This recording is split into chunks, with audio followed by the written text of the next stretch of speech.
নমস্কার, দেখছেন talk to Bangla. আমি অভিষেক রয়েছে আপনাদের সাথে। এই মুহূর্তে যে খবর নিয়ে উপস্থিত হয়েছি তা কিন্তু অত্যন্ত তাৎপর্যপূর্ণ কংগ্রেসের জন্য। তার কারণ কংগ্রেস কিন্তু এই মুহূর্তে একদম তাদের যে একদম সাংগঠনিক যে বৈঠক সেটা কিন্তু করে ফেললো এবং বাংলার কংগ্রেস নেতারা কিন্তু একদম উড়ে গিয়েছিলেন দিল্লিতে, যেখানে কিন্তু একদম রাহুল গান্ধী থেকে মল্লিকার্জুন খাড়গে তাদের মতন হেভিওয়েট নেতারা কিন্তু একদম কংগ্রেসের যে বাংলার নেতৃত্ব তাদের সঙ্গে দেখা করলেন এবং তাদের সঙ্গে শুধু দেখা করলেন তাই নয়, তাদেরকে কিন্তু একটা প্ল্যান ছকে দিলেন যে 26-এর যে বিধানসভা ইলেকশন পশ্চিমবঙ্গে রয়েছে সেই বিধানসভা ইলেকশনে কি স্ট্র্যাটেজি মেনটেন করে চলতে হবে। তার কারণ ইতিমধ্যেই কিন্তু আমরা জানি যে কংগ্রেস কিন্তু বাংলায় বহু বছর ধরে একদম ক্ষমতার চারিপাশে থাকা সেরকম অবস্থাতেও নেই।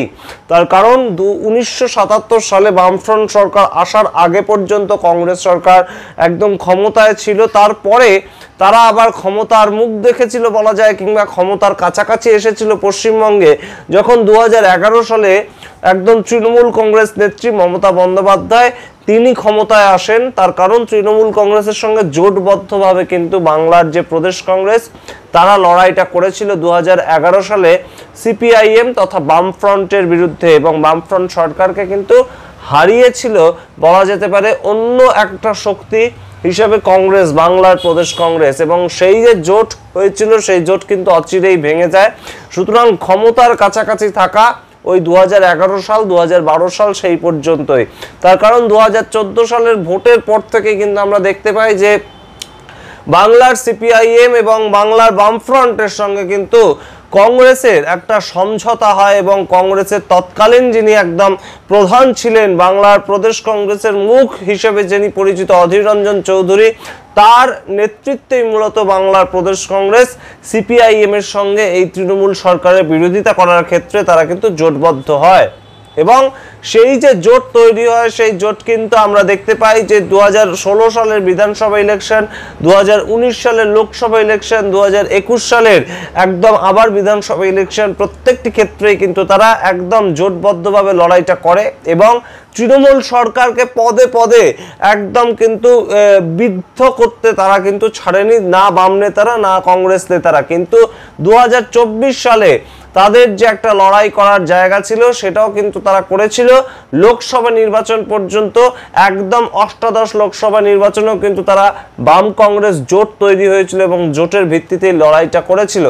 কিন্তু এবারে কিন্তু একটা ছন্দপতন এবং 2024 সালে যখন থেকে ঠিক লোকসভা নির্বাচনে বেশ খানিকটা ভালো ফলাফল করলো তৃণমূল কংগ্রেস এবং ইন্ডি জোট অর্থাৎ INDIA জোট যে তৈরি হয়েছে একদম কেন্দ্রে যে বিজেপি সরকারের বিরোধিতা করার জন্য, সেই ক্ষেত্রে মমতা বন্দ্যোপাধ্যায়ের দল ইন্ডি জোটের ক্ষেত্রে যেভাবে কংগ্রেসকে সাহায্য করছে সেই সাহায্যটা কংগ্রেসের অত্যন্ত দরকার হয়ে পড়লো, কিংবা বলা যেতে পারে কেন্দ্রীয় কংগ্রেসের।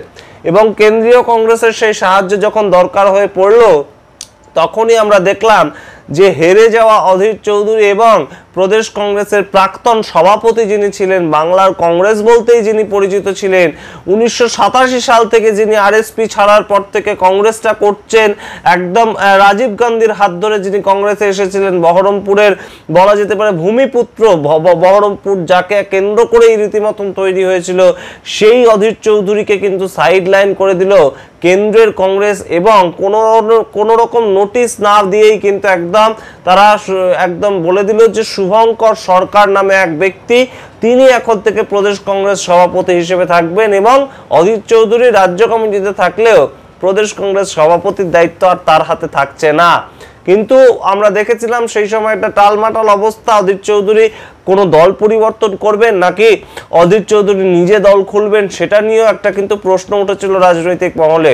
যদিও শেষ পর্যন্ত সেসব কিছুই হয়নি, কিন্তু এবার কিন্তু আমরা দেখলাম যে একদম শুভঙ্কর সরকার থেকে দীপা দাস মুন্সি এরা সবাই গেলেন একদম মল্লিকার্জুন খাড়গে এবং রাহুল গান্ধীর সঙ্গে দেখা করলেন এবং রাহুল গান্ধী মল্লিকার্জুন খাড়গে তাদেরকে কিন্তু আশ্বস্ত করলেন যে যদি দরকার হয় বাংলায় গিয়ে নাকি তারা একদম তৃণমূল সরকারের বিরোধিতা করে একদম মঞ্চ তৈরি করে তারা জনসভা করতেও প্রস্তুত। এবং রাহুল গান্ধী, প্রিয়াঙ্কা গান্ধী, মল্লিকার্জুন খার্গে সেন্ট্রাল নেতৃত্ব কিন্তু একদম সরাসরি একটা বার্তা দিতে চাইলো যে এই মুহূর্তে বাংলায় পশ্চিমবঙ্গ সরকারের যদি বিরোধিতা করতে চায় কংগ্রেস, সেটাও কিন্তু করতে পারে। অর্থাৎ বাংলায় কুস্তি এবং দিল্লিতে দোস্তি, সেই সমীকরণেই কিন্তু চলতে চাইছে কংগ্রেস এই মুহূর্তে।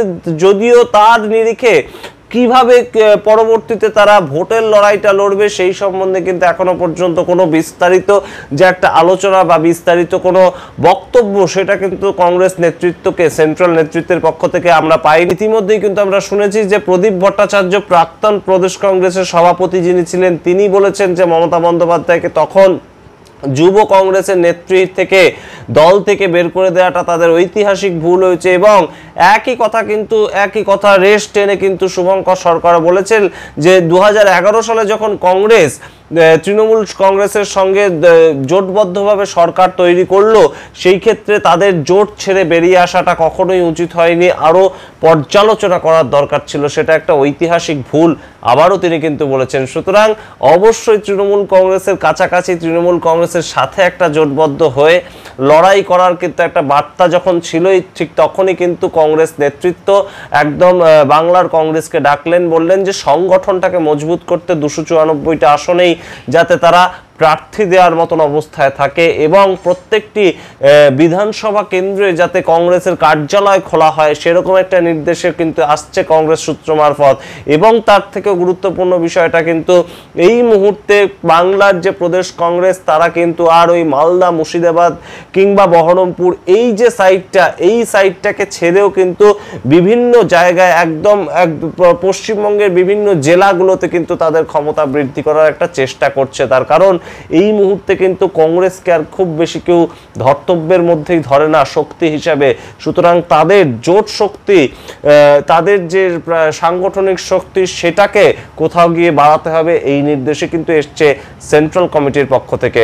যদিও এই মুহূর্তে কিন্তু সেন্ট্রাল কমিটি বলে দিয়েছে যে ইন্ডি জোটের সমীকরণ আলাদা।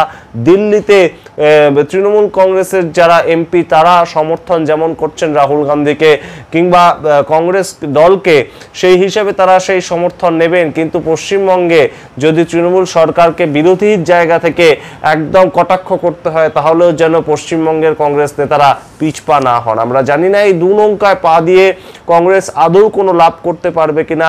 কংগ্রেস পরবর্তীতে 2026 সালের নির্বাচনে বামেদের হাত ধরে থাকবে নাকি একদম সরাসরি বিপরীত পক্ষে নিজেদের অস্তিত্ব বজায় রাখার জন্য তৃণমূল কংগ্রেসের হাত ধরবে, সেই সমস্ত প্রশ্ন কিন্তু এই মুহূর্তে ঘুরে বেড়াচ্ছে রাজনৈতিক পরিমণ্ডলে।